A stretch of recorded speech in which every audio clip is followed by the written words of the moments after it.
Hello guys, ഇന്നത്തെ video എന്ന് പറയുന്നത് കാനഡയിലെ 2025 എക്സ്പെൻസിനെ കുറിച്ചാണ്. 2025 വന്നാൽ നിങ്ങൾക്ക് എന്തൊക്കെ എക്സ്പെൻസ് ആയിരിക്കും കാനഡയിലുള്ളത്.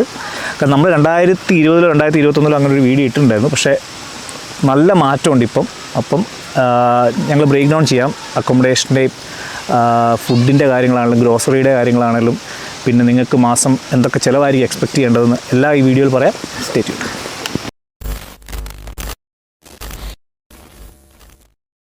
അപ്പോൾ കഴിച്ചാൽ ആദ്യം നമുക്ക് അക്കോമഡേഷൻ്റെ കാര്യം വന്നു കഴിഞ്ഞാൽ അതിനുമ്പ് ഒരു കാര്യം പറഞ്ഞോട്ടെ. നമുക്ക് ഇൻസ്റ്റയിൽ ഒരു മെസ്സേജ് വന്നിട്ടുണ്ടായിരുന്നു. ബാംഗ്ലൂരിൽ നല്ല ജോലിയിലുള്ളൊരു വ്യക്തി, പുള്ളിക്കൊരു മാസം 1.5 ലക്ഷമുള്ള ശമ്പളമുണ്ട്, IT-യിലാണ്.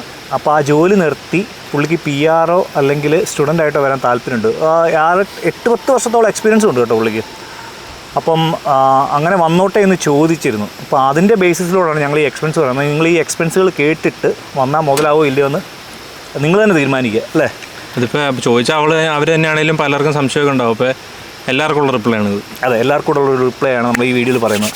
അപ്പം ആദ്യം തന്നെ നമുക്ക് അക്കോമഡേഷൻ്റെ കാര്യത്തിലേക്ക് വന്നു കഴിഞ്ഞാൽ എങ്ങനെയാണ് അക്കോമഡേഷനും കാര്യങ്ങളും. നിങ്ങൾ ഫാമിലി ആയിട്ടായിരിക്കും വരുന്നത് ചിലപ്പം, അല്ലെങ്കിൽ ഇൻഡിവിജ്വലായിട്ടായിരിക്കും വരുന്നത്. ഇൻഡിവിജ്വലായിട്ട് വന്നു കഴിഞ്ഞാൽ എന്തായിരിക്കും അവസ്ഥ? ആദ്യത്തെ അക്കോമഡേഷൻ്റെ കാര്യം പറയുമ്പോൾ ആദ്യം വരുമ്പോൾ തന്നെ നമ്മളിവിടെ അക്കോമഡേഷൻ കിട്ടണമെന്നുണ്ടെങ്കിൽ first month last month deposit ചിലപ്പോൾ കൊടുക്കേണ്ടി വരും. ഇൻഡിവിജ്വൽ റൂം, അതായത് ഒറ്റയ്ക്ക് റൂം എടുക്കാനാണെങ്കിൽ എങ്ങനെയാണുള്ള ഒരു $800-1000 അടുത്ത് എന്തായാലും അത് ലണ്ടൻ ഏരിയയിലാണെങ്കിൽ. അത് ടൊറോണ്ടോ ഏരിയയിലോട്ട് പോകുമ്പോൾ ലണ്ടൻ ഏരിയ എനിക്കൊന്ന് 700 കിട്ടുമായിരിക്കും, 600 to 800 കിട്ടുമായിരിക്കും. ടൊറോണ്ടോയിലോട്ട് പോകുമ്പോഴത്തേക്ക് ഒരു 800-1200 ആ റേഞ്ച് വരും. പിന്നെ സ്ഥലം അനുസരിച്ച് മാറും. സാധാരണയിലേക്കൊക്കെ പോയി കഴിഞ്ഞാൽ ചിലപ്പോൾ 500-600 കിട്ടുമായിരിക്കും. 600 കിട്ടും. പക്ഷേ നമ്മൾ ജോലി ചെയ്യുന്ന എവിടെയാണോ അല്ലെങ്കിൽ പഠിക്കുന്ന എവിടെയാണെന്ന് അനുസരിച്ചിട്ടായിരിക്കും നമ്മൾ വീട് എടുക്കുന്നത്. ഇപ്പോൾ ലണ്ടൻ ഏരിയ ഫാൻഷോ കോളേജിലൊക്കെ പഠിക്കുന്നവരാണെങ്കിൽ ഞങ്ങളൊക്കെ വന്ന സമയത്ത് അത് 400 ആയിരുന്നു. ഇപ്പോൾ അതെന്താണെങ്കിലും കൂടിയിട്ട് ഭയങ്കരമായിട്ട് കൂടിയിട്ടുണ്ട്. ഇപ്പോൾ 800-600 ഒരു സിംഗിൾ റൂമിന്. ഇനി ഷെയർഡ് അക്കോമഡേഷൻ ആണെങ്കിൽ ഒരു $400-600 വരെ ആയിരിക്കും ഷെയർഡ് അക്കോമഡേഷൻ. അതായത് ഒരു റൂമിൽ 2-3 പേരൊക്കെ കാണുമായിരിക്കും. അങ്ങനെയാണെങ്കിൽ ചില പിള്ളേർ വന്നു കഴിയുമ്പോൾ ഒരു ഗ്രൂപ്പായിട്ട് വന്നു കഴിഞ്ഞാൽ അവരൊരു വീട് ഫുൾ എടുക്കുകയാണ്. നമ്മളൊക്കെ ആദ്യം 10 പേര് വന്നിട്ട് ഞങ്ങളൊരു വീട് എടുത്തേക്ക് 5 റൂം എടുത്തിട്ട് 2 പേര് വെച്ച് സ്പ്ലിറ്റ് ചെയ്തായിരുന്നു. അപ്പോൾ അത് നല്ലൊരു രീതിയിൽ നമുക്ക് സേവ് ചെയ്യാൻ പറ്റി അങ്ങനെ. അപ്പം ഇൻഡിവിജ്വലായിട്ട് വരുവാണെങ്കിൽ അതായിരിക്കും അക്കോമഡേഷൻ്റെ expense. First month last month എന്താണോ നമ്മളിവിടെ മസ്റ്റാണ്. പിന്നെ മൊത്തത്തിലൊരു എമൗണ്ട് പറയും. ചിലപ്പോൾ ഒരു സെക്യൂരിറ്റി ഡെപ്പോസിറ്റ് പോലെ നമ്മൾ അതിനകത്തുനിന്നൊരു ഷെയർ, ഇപ്പോൾ $500 അവർ ചോദിക്കണമെന്നുണ്ടെങ്കിൽ എത്ര പേരാണ് അതിനനുസരിച്ചൊരു എമൗണ്ട് ഷെയർ ചെയ്ത് കൊടുക്കേണ്ടി വരും. ഇപ്പോൾ പൊതുവേ റിയൽ എസ്റ്റേറ്റ് ഡിമ്മായിക്കൊണ്ടിരിക്കുന്ന കാരണം റെൻ്റൊക്കെ കുറച്ച് കുറയുന്നുണ്ട്. പക്ഷേ എന്നിരുന്നാലും അത്ര വലിയ കുറവ് കാണുന്നുമില്ല. കുറയുന്നുണ്ടെന്ന് ന്യൂസിലും പറയുന്നുണ്ട്, ആൾക്കാരും പറയുന്നുണ്ട്. പക്ഷേ നമ്മളത്ര വലിയ കുറവ് കാണുന്നില്ല. ഈ FBയിലൊക്കെ സെർച്ച് ചെയ്യുകയാണെങ്കിൽ, കിജിജിയിലൊക്കെ സെർച്ച് ചെയ്യുകയാണെങ്കിൽ തന്നെ ഒരു ഇൻഡിവിജ്വൽ റൂമിന് എങ്ങനെയാണുള്ള ഒരു 700-800 ഇവിടെ കാണിക്കുന്നത്. അപ്പോൾ അക്കോമഡേഷൻ്റെ കാര്യം നമ്മൾ സ്റ്റുഡൻസിൻ്റെ കാര്യമാണ് ഇപ്പോൾ പറഞ്ഞത്. ഇനിയിപ്പോൾ അടുത്ത ഫാമിലിയുടെ കാര്യം പറയുകയാണെങ്കിൽ ഒരു 1 ബെഡ്റൂം അപ്പാർട്ട്മെൻറ്റൊക്കെ റെൻ്റ് എടുക്കുകയാണെങ്കിൽ ലണ്ടൻ ഏരിയയിൽ ഇപ്പോഴത്തെ അവസ്ഥയിൽ $1,600 ആയിരിക്കും ഒരു നോൺ AC അപ്പാർട്ട്മെൻറ്റ്. പിന്നെ അത്യാവശ്യം തരക്കേടില്ലാത്ത ഒരു AC അപ്പാർട്ട്മെൻറ്റൊക്കെ എടുക്കുകയാണെങ്കിൽ 1800+ ഒക്കെ പോവും. യൂട്ടിലിറ്റിയും പോവും. അതെ, നിങ്ങൾക്കറിയാവുന്ന ആരെങ്കിലും അതിലും താഴെ റെൻറ്റിന് എടുക്കുന്നുണ്ടെങ്കിൽ അത് മിക്കവാറും ഒന്നുമില്ലെങ്കിൽ 2 കൊല്ലം മുമ്പ് റെൻ്റ് ഔട്ട് ചെയ്ത് തുടങ്ങിയതായിരിക്കണം, റെൻ്റ് ചെയ്ത് തുടങ്ങിയതായിരിക്കണം. ഇപ്പോൾ ഉള്ള റേറ്റുകളൊക്കെ എന്തായാലും കൂടുതലാണ്. അത് നിങ്ങളിപ്പോൾ വന്നു കഴിഞ്ഞ് പെട്ടെന്നൊരു മൂവിങ്ങിന് റേറ്റ് കുറവുള്ള നോക്കുകയാണെങ്കിൽ സബ്ലീസ് ചെയ്യാൻ നോക്കുക. അതെ, സബ്ലീസ് ചെയ്യുന്ന ആൾക്കാരാണെങ്കിൽ ആ റേറ്റിൽ നിന്ന് കിട്ടും. അപ്പം ഫാമിലി വരുവാണെങ്കിൽ ഒരു 1 ബെഡ്റൂം അപ്പാർട്ട്മെൻറ്റ് എടുക്കുകയാണെങ്കിൽ $1,600 ആയിരിക്കും. നാട്ടിലെ ഞാൻ കൺവേർട്ട് ചെയ്യുന്നില്ല. പിന്നെ അതിൻ്റെ കൂടെ എക്സ്ട്രാ ചാർജസ് ഉണ്ട്. ചില അപ്പാർട്ട്മെൻറ്റുകളൊക്കെ വെള്ളത്തിന്, കറണ്ടിന് ഇവിടെ ഹൈഡ്രോ എന്നാണ് എല്ലാവരും പറയുന്നത്. അപ്പോൾ ഹൈഡ്രോയുടെ അല്ലാണ്ട് പാർക്കിങ്, പിന്നെ റെൻ്റ് എടുക്കണതിന് ഇൻഷുറൻസ് എടുക്കണം. ഇതെല്ലാം അതിൻ്റെ കൂടെ എക്സ്ട്രാ ആയിട്ട് ആഡ് ഓൺ ആയിട്ട് തന്നെയാണ്. അതെല്ലാം ഈ പറഞ്ഞ എല്ലാം നമ്മൾ തന്നെ, വണ്ടി ഉണ്ടെങ്കിൽ പാർക്കിംഗ് എടുക്കണമല്ലോ എന്തായാലും. അപ്പോൾ അതിനൊക്കെ എക്സ്ട്രാ ചാർജസ് എന്തായാലും വരും. ഇൻഡോർ പാർക്കിംഗ് വേറെ. അത് കഴിഞ്ഞ് പിന്നെ ഇപ്പം നിങ്ങൾ വീടെടുക്കുന്നവരാണെങ്കിൽ വീടെടുക്കുന്നതിന് നല്ല ചിലവാണ്. അത് ആദ്യം തന്നെ നമ്മൾ 5%-10% ഡൗൺ പേയ്മെൻറ്റ് ഇടണം. അതിന് $30,000 $35,000 മിനിമം പോവും. പിന്നെ ഒരു വീടിന് മോർഗേജ് എന്ന് പറയുന്നത് വീടിൻ്റെ വില അനുസരിച്ചായിരിക്കും. വൈഫൈ, പിന്നെ വൈഫൈ, ഇൻ്റർനെറ്റിൻ്റെ ചിലവ് ഒരു $50-70 വരെ വരും. പിന്നെ വീട് മേടിക്കുമ്പോൾ അടുത്ത പ്രശ്നം എന്ന് പറഞ്ഞാൽ പ്രോപ്പർട്ടി ടാക്സ് ഉണ്ട്. വർഷം നമ്മൾ ആ മുനിസിപ്പാലിറ്റിക്ക് പ്രോപ്പർട്ടി ടാക്സ് അടയ്ക്കണം. അത് ലൊക്കേഷൻ അനുസരിച്ച് മാറിക്കൊണ്ടിരിക്കും. നമ്മുടെ സെൻറ്റ് തോമസ് ഏരിയയിലാണെങ്കിൽ ഇപ്പോൾ വന്നിരിക്കുന്ന പ്രോപ്പർട്ടി ടാക്സ് എന്ന് പറഞ്ഞാൽ വർഷം 2300 സംതിങ് ആണ് പ്രോപ്പർട്ടി ടാക്സ് വരുന്നത്. അത് ലണ്ടൻ ചില ഏരിയകളിൽ 3000-4000 ഒക്കെ പോകുന്നുണ്ട്. അപ്പം നമുക്ക് പല രീതിയിൽ അടയ്ക്കാമെന്ന് എനിക്ക് തോന്നുന്നു അല്ലേ? EMI ആയിട്ട് അടയ്ക്കാം, അതായത് ഗഡുവായിട്ട് അടയ്ക്കാം. നമുക്കിപ്പം 3 മാസത്തെ ഒരു പ്ലാനുണ്ട്. പിന്നെ അവരോട് പറഞ്ഞാൽ നമുക്ക് എന്തെങ്കിലും ബുദ്ധിമുട്ടുണ്ടെങ്കിൽ എനിക്ക് തോന്നുന്നു അവർ വേറെ പ്ലാൻ ചെയ്ത് തരുമെന്ന് തോന്നുന്നു, അതിനെക്കുറിച്ച് അറിയത്തില്ല. പക്ഷേ നമുക്കിപ്പോൾ വന്നിരിക്കുന്ന 2-3 മാസത്തെ പ്ലാൻ എങ്ങാണ്ടാണ് വന്നിരിക്കുന്നത്. അതാണ് അക്കോമഡേഷൻ്റെ ചിലവ്. ട്രാൻസ്പോർട്ടേഷൻ്റെ എക്സ്പെൻസ് ആണ് അടുത്തത്. സ്റ്റുഡൻ്റായിട്ട് വരുന്നവർക്ക് മിക്ക കോളേജിലും സ്റ്റുഡൻറ്റ് പാസ് മിക്ക കോളേജിലും കൊടുക്കുന്നുണ്ടോ? ഇപ്പോൾ ഫാൻഷ്യൽ ഇപ്പോൾ കൊടുക്കുന്നുണ്ടായിരുന്നു. അതും ബ്രേക്കിൻ്റെ സമയത്ത് കിട്ടില്ല, നമുക്ക് ബ്രേക്കിൻ്റെ സമയത്തൊക്കെ കിട്ടുന്നുണ്ടായിരുന്നല്ലോ. ചില കോളേജുകൾ പാസ് കൊടുത്താലും നമ്മൾ തന്നെ റീചാർജ് ചെയ്യേണ്ട അവസ്ഥയൊക്കെയാണ്. അപ്പം അതിനൊരു എക്സ്പെൻസ് എങ്ങനെയാണല്ലോ $150 വെച്ച് മാസം ബസ് പാസിന് തന്നെ പോകും. ആയാലും ചില കോഴ്സസിന് മാത്രമാണ് ഈ ബസ് പാസ് ഉണ്ടായിരുന്നുള്ളൂ. അപ്പോൾ കോഴ്സുകൾ അനുസരിച്ച് ഇരിക്കും ബസ് പാസ് കിട്ടുമില്ല. ബസ് പാസ് എന്ന് പറഞ്ഞാൽ നമ്മളൊരു കാർഡാണ്. ആ കാർഡ് വെച്ചിട്ട് നമുക്ക് മെട്രോയിലാണെങ്കിലും, മെട്രോ ഉള്ള സ്ഥലത്ത് മെട്രോയിലാണെങ്കിലും അവിടുത്തെ നമ്മുടെ സാധാ നമ്മുടെ ഈ സിറ്റി ടു സിറ്റി ഓടുന്ന ബസ്സുകളാണെങ്കിലും നമുക്ക് യൂസ് ചെയ്യാൻ പറ്റും ആ പാസ് വെച്ചിട്ട്. പിന്നെ ഇപ്പം ഫാമിലിയായിട്ട് വരുന്നവരാണെങ്കിൽ എന്താണെങ്കിലും വന്നു കഴിഞ്ഞാൽ ഇവിടെ ഒരു വണ്ടി എടുക്കാനായിരിക്കും അത് നോക്കുന്നത്. GTA പോലുള്ള ഏരിയ, ടൊറൻറ്റോ പോലുള്ള ഏരിയ ആണെങ്കിൽ മെട്രോ ഒക്കെ ഉള്ളതുകൊണ്ട് വണ്ടിയുടെ ആവശ്യം തീരെ ഇല്ല. കാരണം എല്ലാം ഇൻ്റർ കണക്റ്റഡാണ്, എല്ലാ സ്റ്റേഷനും. അത് ഞാനൊരു വർഷത്തോളം അവിടെ വർക്ക് ചെയ്തപ്പോൾ നമ്മൾ മനസ്സിലാക്കിയ കാര്യമാണ്, കാർ എടുക്കേണ്ട ആവശ്യമേ ഇല്ലായിരുന്നു. അതൊരു വല്ലാത്തൊരു എക്സ്പെൻസാണ്. അതിൻ്റെ ഇൻഷുറൻസ് എന്ന് പറയുന്നത് തന്നെ ഒരു $600 ടൊറൻറ്റോയിൽ ഭയങ്കര കൂടുതലാണ്. $600-700 ചില സമയത്ത് കയറി വരും. അത് ഒരു നമ്മൾ സേഫായിട്ടാണ് ഓടിക്കുന്നത്. എങ്ങനെയാണെന്ന് പറഞ്ഞാലും മാക്സിമം നമുക്കിപ്പോൾ എക്സ്പീരിയൻസ് ആയാൽ പോലും 2 കൊല്ലം കൊണ്ടൊക്കെ എന്തായാലും ഒരു 500 താഴെയൊക്കെ പോകണമെങ്കിൽ നല്ല പാടായിരിക്കും. നല്ല പാടാണ്. പിന്നെ അത് വണ്ടി അനുസരിച്ചിരിക്കും എന്തായാലും. അതെ, ഹോണ്ട ടൊയോട്ടയൊക്കെ എടുക്കുവാണെങ്കിൽ ഇൻഷുറൻസ് ഇച്ചിരി കൂടുതലായിരിക്കും. കാരണം ഏറ്റവും കൂടുതൽ തെഫ്റ്റ് പോകുന്ന വണ്ടികളും ഏറ്റവും കൂടുതൽ തെഫ്റ്റ് ഉള്ള വണ്ടികളും ഡിമാൻഡ് അങ്ങനെ കാര്യങ്ങൾ, പിന്നെ സ്പെയർ പാർട്സിൻ്റെ വില അതിനനുസരിച്ചൊക്കെ നല്ല റേറ്റ് കൂടും ഇൻഷുറൻസിൻ്റെ കാര്യം. അപ്പോൾ നമ്മൾ ഈ കാറിൻ്റെ കാര്യമൊക്കെ നമ്മൾ അടുത്ത വീഡിയോയിൽ പറയുന്നതായിരിക്കും. നമുക്കൊരു ചെറിയ വീഡിയോ ഒരാളിങ്ങനെ പറയുന്നുണ്ടായിരുന്നു, അങ്ങനെ എടുക്കുക, വന്നു കഴിഞ്ഞാൽ ഏത് കാർ എടുക്കണമെന്ന് ഇപ്പോഴും പുള്ളിക്ക് ഒരു കൺഫ്യൂഷൻ ഉണ്ട്. അപ്പോൾ അതാണ് ഇൻഷുറൻസിൻ്റെ ചിലവ്. ഇൻഷുറൻസിന് എങ്ങനെയാണെങ്കിലും ഒരു പുതിയ ഡ്രൈവർ ആണെങ്കിൽ, അതായത് നമ്മളിവിടെ ഈ ലൈസൻസ് തന്നെ 2-3 ക്ലാസ്സായിട്ടാണ്. G1 എടുക്കുക. G1 എന്ന് പറഞ്ഞാൽ നാട്ടിലത്തെ നമ്മൾ ലേണേഴ്സ് എടുക്കുന്നത്. പിന്നെ G2 ഉണ്ട്. അത് വെച്ചിട്ട് വണ്ടി ഓടിക്കാൻ പറ്റത്തില്ല. അത് G2 എടുക്കാനുള്ള ഒരു സ്റ്റെപ്പാണ്. നാട്ടിലെ ലേണേഴ്സ് പോലെ തന്നെ. അത് കഴിഞ്ഞിട്ടുള്ളത് G ആണ്. G എന്ന് പറയുന്നത് എക്സ്പീരിയൻസ്. അതായത് നമുക്ക് നാട്ടിലെ പർട്ടിക്കുലേഴ്സൊക്കെ വെച്ചിട്ട് ഇവിടെ വന്ന് ഫുൾ ഡ്രൈവിംഗ് ലൈസൻസ് എടുക്കാം. അപ്പോൾ അത് എടുക്കുവാണെങ്കിൽ ഇൻഷുറൻസ് കുറച്ച് കുറയും. ഇപ്പോൾ ടൊറൻറ്റോ പോലുള്ള ഏരിയയിൽ നമ്മൾക്ക് വണ്ടി എടുക്കേണ്ട വരില്ല എന്ന് പറഞ്ഞാലും ചിലപ്പോൾ ലണ്ടൻ പോലുള്ള സ്ഥലത്തേക്ക് മാറിയാലോ അല്ലെങ്കിൽ സർണിയ പോലൊരു സ്ഥലത്തേക്ക് മാറിയാലോ നമുക്ക് പാർട്ട് ടൈം എവിടെ കിട്ടും എന്നൊക്കെ അനുസരിച്ചിരിക്കും. അത് സത്യം പറഞ്ഞാൽ ഇതൊരു ട്രാപ്പ് പോലെയാണ്. നമ്മൾക്ക് വണ്ടി എടുക്കേണ്ടിയും വരും ചില സമയത്ത്. എന്ന് പറഞ്ഞാൽ ആ ചിലവ് എത്രയാണോ നമ്മൾ വണ്ടി ഇപ്പോൾ വേറൊരു റൈഡ് വിളിച്ച് പോവുക. അപ്പോൾ എനിക്കറിയാവുന്ന കുറേ പിള്ളേരൊക്കെ പാർട്ട് ടൈമിന് പോകുമ്പോൾ നമ്മൾ പോപ്പർ റൈഡ് എന്ന് പറഞ്ഞ ചില ആപ്പുകളൊക്കെ ഉണ്ട് ഇവിടെ, ഊബർ പോലെ. അപ്പോൾ അതിനൊക്കെ റൈഡ് എടുത്തു കഴിഞ്ഞ് കഴിഞ്ഞാൽ നമുക്ക് ഡെയിലി ഇപ്പോൾ അല്ലെങ്കിൽ ആഴ്ചയിൽ 2-3 ദിവസം എടുത്തു കഴിഞ്ഞ് കഴിഞ്ഞാൽ ചിലപ്പോൾ $10 വെച്ച് വരുന്നുണ്ടെങ്കിൽ ആഴ്ചയിൽ $30 ആയി. ആ $30 കൊണ്ട് ഒരു മാസത്തേക്ക് ഒരു $120 ആയി കഴിഞ്ഞ് കഴിഞ്ഞാൽ ആ $120 ഈ പറഞ്ഞ പോലെ എന്തായാലും നഷ്ടമാണ്. അത് വെച്ച് നോക്കുവാണെങ്കിൽ നമ്മൾക്ക് ഇപ്പോൾ ഒരു $200 അല്ലെങ്കിൽ നമുക്കൊരു $6,000-7,000 കൊടുത്ത് ഫുൾ എമൗണ്ട് കൊടുത്തൊരു വണ്ടി എടുക്കാൻ പറ്റും. അതിൻ്റെ ഇൻഷുറൻസ് മാത്രം അടഞ്ഞു പോകുന്നുള്ളൂ എന്നുണ്ടെങ്കിൽ നമുക്ക് വണ്ടിയും ഉണ്ടാവും, നമ്മുടെ എന്താവശ്യം വേണമെങ്കിലും നടക്കുകയും ചെയ്യും. കാര്യം ശരിയാണ്, ഗ്യാസൊക്കെ അടിക്കണം, എന്നാലും അങ്ങനെ ഒരു സാഹചര്യമുണ്ട് ഇപ്പോൾ. പിന്നെ ഫുൾ ടൈം കയറുന്നവരൊക്കെ മിക്കവാറും അതുകൊണ്ട് തന്നെ പെട്ടെന്ന് വണ്ടി എടുക്കുകയാണ്. പാർട്ട് ടൈം ചെയ്യണവരുടെ അവസ്ഥയാണ് പറഞ്ഞത് ഇപ്പോൾ. പക്ഷേ അല്ലാണ്ട് ഫുൾ ടൈമൊക്കെ കയറി കഴിഞ്ഞാൽ മിക്കവാറും എല്ലാവരും തന്നെ വണ്ടി എടുക്കുന്ന അവസ്ഥയാണ് കാണുന്നത്. നമ്മൾ നേരത്തെ പറഞ്ഞു സ്റ്റുഡൻ്റായിട്ട് വന്നു കഴിയുമ്പോഴത്തേക്കും വണ്ടി എടുക്കുക എന്ന് പറഞ്ഞാൽ ഭയങ്കര ടാസ്ക്കുള്ള പരിപാടിയാണ് അല്ലേ? സ്റ്റുഡൻ്റായിട്ടിരിക്കുന്നത് പാടാണ്. ഒന്നാമത്തെ കാര്യം, പുതിയ വണ്ടി കിട്ടണമെങ്കിൽ പല ഷോറൂമാരും വണ്ടി കൊടുക്കത്തു പോലല്ലോ. വർക്ക് പെർമിറ്റ് പോലും പല വണ്ടികളും കൊടുക്കില്ല.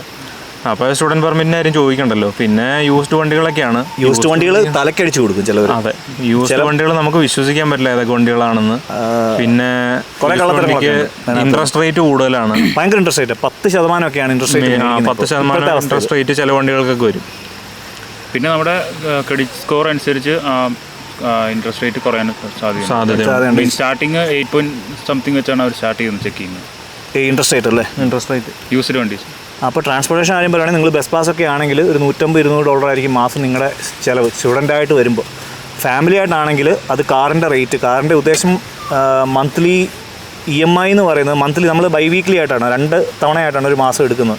അപ്പോൾ ബൈ വീക്ക്ലി എങ്ങനെയാണെങ്കിലും പുതിയ വണ്ടിയാണെങ്കിൽ ഒരു $300-400 റേഞ്ചിൽ അങ്ങനെ പോയി കിട്ടും ബൈ വീക്ക്ലി. അതാകുമ്പോൾ മാസം $60. നാട്ടിലെ ഇപ്പോഴത്തെ കണക്ക് വെച്ചുവാണെങ്കിൽ 36,000 രൂപ അങ്ങനെ പോയി കിട്ടും.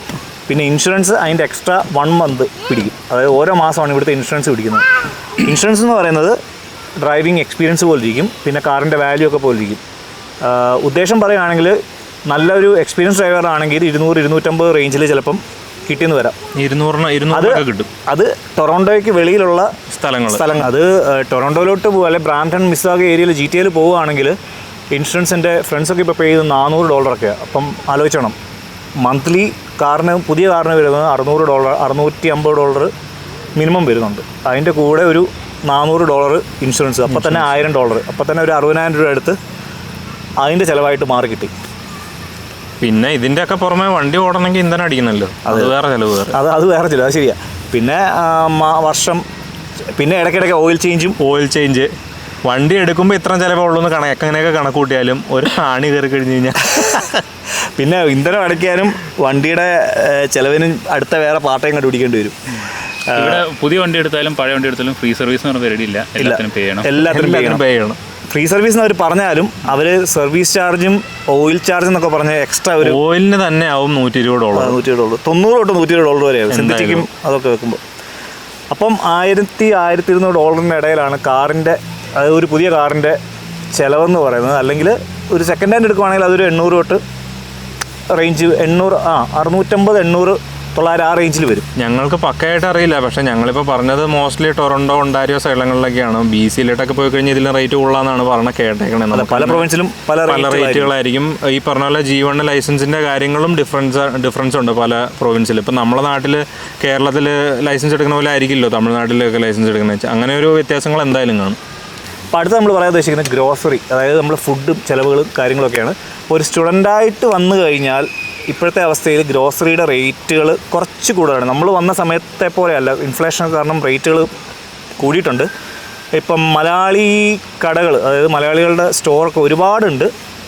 നമ്മളിപ്പോൾ നാട്ടിലെ ഫുഡ് മിസ് ചെയ്യുന്നവരാണ് ഇവിടെ വന്ന് നല്ല ഫുഡി ആണെങ്കിൽ ഇവിടെ വന്ന് നാട്ടിലെ ഫുഡ് എന്താണെന്ന് കഴിക്കും. അതിന് നല്ല റേറ്റാണ് ഇവിടെ. നാട്ടിലെ ഫുഡിന് ഒരു ബിരിയാണിക്ക് $15-16 വരും മിനിമം. അതായത് നാട്ടിലെ കണക്ക് $1000 വരും. $10 കിട്ടുന്നുണ്ട്. അതെ, $10 കിട്ടുന്ന ബിരിയാണി ഉണ്ട്. പക്ഷേ ആ ബിരിയാണി നല്ല ബിരിയാണിക്ക് ഒരു $15-16 വരും. പിന്നെ ആഴ്ച ഗ്രോസറി ഇപ്പം തന്നെ കുക്ക് ചെയ്ത് വെക്കുകയാണെങ്കിൽ ഗ്രോസറി എന്താണല്ലോ ഒരു $100 അല്ലേ, ഒരു 2 ആഴ്ചത്തേക്ക് $100-150 ഗ്രോസറി മേടിക്കേണ്ടി വരും ഒറ്റയ്ക്കാണെങ്കിൽ. $150 പറയുമ്പോൾ നാട്ടിൽ $7000-2000 അങ്ങനെ പോയി കിട്ടും. ഇപ്പോൾ എച്ച് കണക്ക് പറയാമെന്ന് വിചാരിക്കരുത്, പക്ഷേ ചായ ഉണ്ടാക്കണമെങ്കിൽ പാല് മേടിക്കണമെങ്കിൽ $7. ശരിയാ, ചായപ്പൊടിക്ക് വേറെ എക്സ്ട്രാ ഒരു $8 പോയി കിട്ടും. പിന്നെ അങ്ങനെ ചിലവുകളുണ്ട്. ഏറ്റവും നല്ല കാര്യം ഇവിടെ വന്നിട്ട് ഡയറ്റ് ചെയ്യണം. ഡയറ്റ് ചെയ്താൽ ഡയറ്റിൻ്റെ ഫുഡിൽ അതിനേക്കാൾ റേറ്റാണ്. പാലും മുട്ടയും ഒക്കെ കഴിക്കുന്നവരാണെങ്കിൽ മുട്ടയ്ക്ക് എനിക്ക് തോന്നുന്നു കുറച്ചുകൂടെ റേറ്റ് കുറവാണ്. $10 ഒരു 30 മുട്ടകളും കിട്ടും. ഇപ്പം ബൾക്കായിട്ട്. പിന്നെ കോസ്കോയിൽ പോയി നിങ്ങൾ, ഇവിടെ കോസ്കോ സ്റ്റോറുണ്ട്, കോസ്കോയിൽ പോയി കഴിഞ്ഞാൽ നിങ്ങൾക്ക് ബൾക്കായിട്ട് മേടിച്ച് വെക്കുകയാണെങ്കിൽ 2 ആഴ്ച 3 ആഴ്ചത്തേക്കുള്ള സാധനങ്ങൾ മേടിച്ച് വെക്കുന്നത് കുറച്ചുകൂടെ ലാഭം ഉണ്ടാവും. എന്താണെങ്കിലും ഇൻഡിവിജ്വൽ ആണെങ്കിൽ, അതായത് സ്റ്റുഡൻ്റായിട്ട് വരുന്ന ഒരാൾക്ക് ഒരു മാസത്തെ ഗ്രോസറിയുടെ കണക്ക് ഒരു എന്താണെങ്കിലും $200-250 അല്ലേ വരും. പിന്നെ ഫാമിലി ആയിട്ട് വരുന്നവരാണെങ്കിൽ അത് എന്തായാലും കൂടുതൽ ഫുഡിൻ്റെ നിങ്ങളുടെ ആ ഫാമിലി നമ്പർ അനുസരിച്ചായിരിക്കും സാധനത്തിൻ്റെ. പിന്നെ ഇതെല്ലാം ബേസ്ഡ് ഓൺ നമ്മളെങ്ങനെ കാണണമെന്നുള്ളത്. ഞങ്ങൾ ബേസിക്കലി മാക്സിമം ആഴ്ചയിൽ വൺസെങ്കിലും പുറത്തുനിന്ന് കഴിക്കും, ഒന്ന് ഡൈനിങ് ചെയ്യാൻ എവിടെയെങ്കിലും പോകാറൊക്കെ ഉണ്ട്. അതൊക്കെ വെച്ച് നോക്കുമ്പോൾ അതെല്ലാം എക്സ്ട്രാ ചാർജസ് ആണ്. ഇതെല്ലാം ജസ്റ്റ് ബേസിക്കായിട്ട് നമ്മൾ വീട്ടിൽ എല്ലാ ദിവസവും വെച്ചുണ്ടാക്കി തിന്ന് കഴിക്കുന്നതിൻ്റെ ഒരു ചിലവായിട്ട് വരും.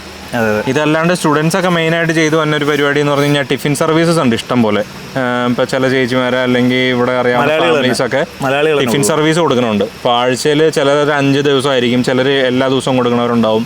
ചിലർ 3 ദിവസം കൊണ്ട് കൊടുക്കും എന്ന് പറഞ്ഞപ്പോൾ തിങ്കളാഴ്ച കൊടുത്തു, ചിലപ്പോൾ ബുധനാഴ്ച കൊടുത്തു, പിന്നെ വെള്ളിയാഴ്ച കൊടുത്തു. അത് കഴിഞ്ഞ് പിന്നെ അടുത്ത തിങ്കളാഴ്ച വരും. അങ്ങനെ 3 ദിവസം കൊടുത്ത് എല്ലാ ഫുൾ വീക്ക് ഓടാൻ പാകത്തിന് ഫിക്സഡ് റേറ്റ് ആയിരിക്കും. $150 ഒരു മാസത്തേക്ക് എത്രയാവുമെന്ന് വെച്ച് കഴിഞ്ഞ് കഴിഞ്ഞാൽ അതിനനുസരിച്ചിട്ട് അതങ്ങ് ആഡ് ചെയ്ത് വിടും. അപ്പോൾ ടിഫിൻ സർവീസ് ആണെങ്കിൽ പറഞ്ഞാൽ കുക്ക് ചെയ്യണതിനെ കുറിച്ചൊന്നും ആലോചിക്കേണ്ട. അവർ വന്ന് ഡെലിവറി ചെയ്യണവരുണ്ട് ചിലർ. അതൊക്കെ ആഡ് ചെയ്ത് കഴിഞ്ഞ് കഴിഞ്ഞാൽ അവർ ഡെലിവറി ചെയ്യും, നമ്മൾ കഴിക്കുക, പൈസ കൊടുക്കുക. അതിനെന്തായാലും എക്സ്പെൻസ് കൂടുതലാണ്. പക്ഷേ അതിന് ഈ പറഞ്ഞ പോലെ നമുക്ക് വേറൊന്നും ടെൻഷൻ അടിക്കാനില്ല. അല്ല, എക്സ്പെൻസ് കൂടുതലെന്ന് പറഞ്ഞാൽ നിങ്ങൾ ഗ്രോസറി മേടിക്കുന്നതും വീട്ടിൽ സമയം കളഞ്ഞ് കുക്ക് ചെയ്യുന്നതും എല്ലാം കൂടെ നോക്കുമ്പോഴത്തേക്ക് അത് ഇച്ചിരി ലാഭമായിട്ടായിരിക്കും. നമ്മൾ എഫേർട്ട് ഇടണ്ട. 2 ഷിഫ്റ്റ് ഓവർ ടൈം ചെയ്യുന്നവർ, അല്ലെങ്കിൽ 2 ജോലി അടുപ്പിച്ച് ചെയ്യുന്നവർ, അല്ലെങ്കിൽ പഠിച്ചുകൊണ്ടിരിക്കുന്ന സ്റ്റുഡൻസിന് ഹെക്റ്റിക് ആയിട്ടുള്ള സ്റ്റുഡൻറ് ലൈഫും ഉണ്ട്, അതിൻ്റെ കൂടെ പാർട്ട് ടൈമും ഉണ്ട്. അങ്ങനെയൊക്കെ ആണെങ്കിൽ ഇതിനൊന്നും സമയം കളയണ്ട. അതൊരു നല്ല ഇതാണ് ടിഫിൻ സർവീസ് എന്ന് പറയും. നിങ്ങൾ വന്നു കഴിഞ്ഞാൽ ഫേസ്ബുക്കിൽ സെർച്ച് ചെയ്താൽ തന്നെ ടിഫിൻ സർവീസ് ഒരുപാടുണ്ടാവും. പിന്നെ ഫാമിലി ആയിട്ട് വരുമ്പോഴത്തേക്കും ഗ്രോസറി എക്സ്ട്രാ മിസ്ലേനിയസ് ചിലവ് എന്ന് പറയുന്നത് കുട്ടികളുണ്ടെങ്കിൽ അത് തീരെ പൊടിക്കുട്ടികളാണെങ്കിൽ അവരുടെ ഈ ഡയപ്പറിനൊക്കെ നല്ല റേറ്റ്. ഡയപ്പർ നല്ല റേറ്റ് എന്ന് പറയുമ്പോഴത്തേക്ക് ഒരു 150 ഡയപ്പർ 110 ഡയപ്പറിന് ഇവിടെ വരുന്നത് $35. $35 എന്ന് പറയുമ്പോൾ നാട്ടിലെ 1800-2500 രൂപയ്ക്ക് അടുത്ത് വരുന്നുണ്ട്. അത് ഒരു മാസത്തെ ആയിരിക്കും. ചിലവർ രണ്ട് പ്രാവശ്യം മേടിക്കും, ചിലർ ഒരു പ്രാവശ്യം മേടിക്കും. അപ്പോൾ അതിനനുസരിച്ച് ചിലവ് മാറും. പിന്നെ കുട്ടികളൊക്കെ ഉണ്ടെങ്കിൽ അവരുടെ സിമിലാക്കും കാര്യങ്ങളും അതിനും $40-40 അടുത്ത് വരുന്നുണ്ട്. അപ്പോൾ അതാണ് ഫാമിലി ആയിട്ട് വന്നുള്ള ഒരു എക്സ്ട്രാ ഗ്രോസറി ചിലവുകളും കാര്യങ്ങളൊക്കെ. പിന്നെ ബാക്കിയുള്ള ചിലവുകൾ എന്ന് പറയുന്നത് ഫോണിൻ്റെ ചിലവും ഇൻ്റർനെറ്റിൻ്റെ ചിലവൊക്കെ ആയിരിക്കും. ഫോണിൻ്റെ ചിലവെന്ന് പറയുന്നത് നമ്മളിപ്പോൾ വന്ന് ഫോൺ എടുക്കുവാണെങ്കിൽ അതിൻ്റെ കൂടെ പ്ലാനിൻ്റെയും ഫോൺ ഡിവൈസിൻ്റെയും കൂടെ ഒരു മന്ത്ലി കോംബോ ആയിട്ടാണ് കോംബോ കോസ്റ്റ് എന്ന് പറയുന്നത് ഒരു $100 അടുത്ത് വരുന്നുണ്ട് അല്ലേ? അത്യാവശ്യം നല്ല ഒരു സ്പെക്കുള്ള ഒരു ഫോൺ എടുക്കണമെന്നുണ്ടെങ്കിൽ നമ്മൾ ശരിക്കും പറഞ്ഞാൽ നമ്മൾ സിം എടുക്കണോ, അതിൻ്റെ കൂടെ ഒരു പ്ലാൻ ഉണ്ട്, അതിൻ്റെ കൂടെയാണ് നമ്മൾ ശരിക്കും ഫോൺ ആഡ് ചെയ്യണത്. അപ്പോൾ നമ്മളുടെ ഫോണിൻ്റെ ഡാറ്റ പ്ലാനിൻ്റെ കൂടെ നമ്മൾ ചില ഫോണുകൾ എടുക്കണമെങ്കിൽ ചില പ്രത്യേക പ്ലാനുകൾ തന്നെ എടുക്കണം. അതൊക്കെയാണ് നിങ്ങൾ യൂസ് ചെയ്യുന്ന ഫോൺ ഇവിടെ കൊണ്ടുവരികയാണെങ്കിൽ ഒരു ചടങ്ങെന്ന് പറഞ്ഞാൽ തണുപ്പാകുമ്പോഴത്തേക്കും അത് ബാറ്ററി ഡെഡായി പോകും. ഞാൻ ഉപയോഗിച്ചിട്ടുള്ള കാര്യമാണ്. അപ്പോൾ പെട്ടെന്ന് ട്രെയിനായി പോകും. എൻ്റെ കേസിൽ വൈഫ് വന്നപ്പോൾ നാട്ടിലെ റിയൽമിയുടെ ഫോൺ കൊണ്ടുവന്നത്. അത് ഇവിടെ 3G നെറ്റ്വർക്ക് അവർക്ക് ഇവിടെ കിട്ടുന്നുള്ളൂ. റിയൽമി അവർ അപ്ഡേറ്റ് പ്രൊവൈഡ് ചെയ്താൽ മാത്രമാണ് അത് 4G അല്ലെങ്കിൽ 5G ആവുള്ളൂ എന്ന് ആണ് പ്രൊവൈഡർ പറഞ്ഞത്. നമ്മൾ സജസ്റ്റ് ചെയ്യുന്നത് ഇവിടെ വന്ന് ഫോൺ എടുക്കാനാണ്. അപ്പോൾ ഫോൺ എടുക്കുമ്പോൾ പ്ലാൻ അനുസരിച്ച് $100 പോകും, അതെന്താണെങ്കിലും പോകും. പിന്നെ ഒരു ചിലവ് വരുന്നത് ഇൻ്റർനെറ്റിൻ്റെ ചിലവ്. ഇപ്പം ഗ്രൂപ്പായിട്ടാണ് വരുന്നതെങ്കിൽ അത് ഷെയർ ചെയ്യാം. ഇൻഡിവിജ്വലായിട്ടാണെങ്കിൽ ഒരു മാസം നമുക്കൊരു $70 അടുത്ത് നല്ല സ്പീഡുള്ളൊരു ഇൻ്റർനെറ്റ് കണക്ഷൻ ചിലവ് വരുന്നുണ്ട്. അപ്പോൾ അതൊക്കെയാണ് ഒരു ഉദ്ദേശ ചിലവുകൾ നമുക്ക് വരുന്നത്. ഇപ്പോൾ പിന്നെ ഒരു ക്വസ്റ്റ്യൻ വന്നതെന്ന് പറഞ്ഞാൽ പഠിക്കാൻ വന്നു കഴിഞ്ഞാൽ പാർട്ട് ടൈം ചെയ്ത് ഈ ചിലവൊക്കെ വീട്ടാൻ പറ്റുമോ, വീട്ടിലേക്ക് കുറച്ച് അയച്ചു കൊടുക്കാൻ പറ്റുമോ, പലരും ചോദിച്ചിട്ടുള്ള ചോദ്യമാണ്.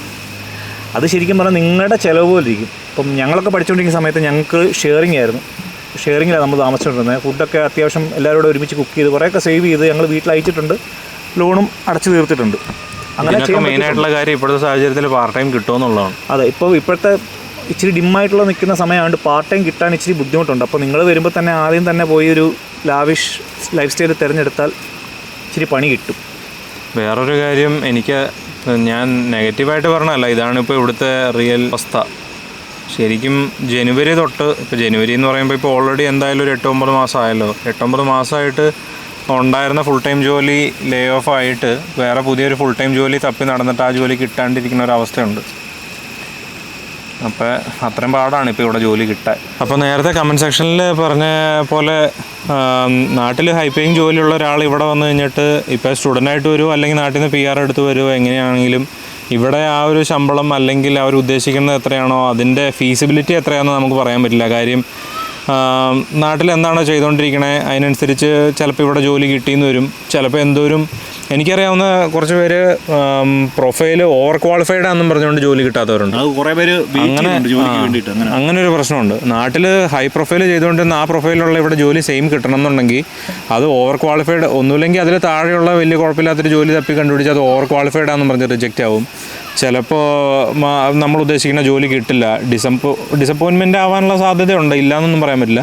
അപ്പോൾ നിങ്ങൾക്ക് ചെയ്യാൻ പറ്റുന്നൊരു കാര്യം എന്ന് പറയുന്നത് PR എടുക്കുന്നവരെ എടുത്ത് കഴിഞ്ഞാൽ നേരെ പെട്ടെന്ന് വരാതിരിക്കാൻ നോക്കുക. അതായത് ഇപ്പോൾ ഫാമിലിയായിട്ട് വരുന്നവരാണെങ്കിൽ ആദ്യം ഒരാൾ വന്നിട്ട് ജോലി സെറ്റ് ചെയ്യുക. അതായത് ഇപ്പം മിക്കതും IT ഒക്കെ ജോലിയാണെങ്കിൽ അവിടെ നിങ്ങൾക്ക് എന്താ പറയുക വർക്ക് ഫ്രം ഹോം ഓപ്ഷനൊക്കെ ഉണ്ടാവും. അപ്പോൾ ഒരു മാസം വർക്ക് ഫ്രം ഹോം എടുക്കുക, അല്ലെങ്കിൽ അങ്ങനെ എന്തെങ്കിലും ഒരു 1 month ഗ്യാപ്പ് എടുത്തിട്ട് ഇവിടെ വന്നിട്ട് ജോലി തപ്പി ജോലി എടുക്കുക, ജോലി എവിടെയെങ്കിലും കണ്ടുപിടിക്കുക.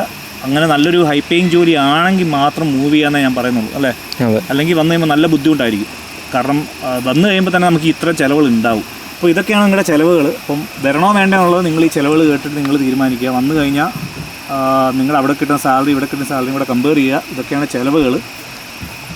നമുക്ക് പറയാൻ പറ്റത്തില്ല നിങ്ങൾ വരിക എന്ന്, നിങ്ങൾ കയറി വരിക നമുക്ക് ചുമ്മാ പറയാൻ പറ്റും. പക്ഷേ ഇതൊക്കെയാണ് ഇവിടുത്തെ അവസ്ഥ. അപ്പം ഇതെല്ലാം ആലോചിച്ച് ശ്രദ്ധിച്ചൊക്കെ വരിക, അല്ലേ? അതെ. അപ്പോൾ ഇന്നത്തെ വീഡിയോയിൽ ഞങ്ങൾ പറയേണ്ടതെല്ലാം ഞങ്ങൾ പറഞ്ഞിരിക്കുകയെന്ന് വിശ്വസിക്കുന്നു. ഇനി എന്തെങ്കിലും ഡൗട്ട് ഉണ്ടെങ്കിൽ നിങ്ങൾക്ക് ഇൻസ്റ്റാഗ്രാം പേജിലൂടെ ഞങ്ങൾക്ക് മെസ്സേജ് അയക്കാം, അല്ലെങ്കിൽ കമൻറ്റ് സെക്ഷനിൽ കമൻറ്റ് ഇടാം. അതെ, ഇതുപോലെ ഞങ്ങൾ ആ ഒരു ബേസിൽ ഞങ്ങൾ വീഡിയോ എടുക്കുന്നതായിരിക്കും. അപ്പോൾ വീഡിയോ ഇപ്പോൾ ഇഷ്ടപ്പെട്ടെന്ന് വിചാരിക്കുന്നു. അടുത്ത വീഡിയോ കാണാം. ബൈ.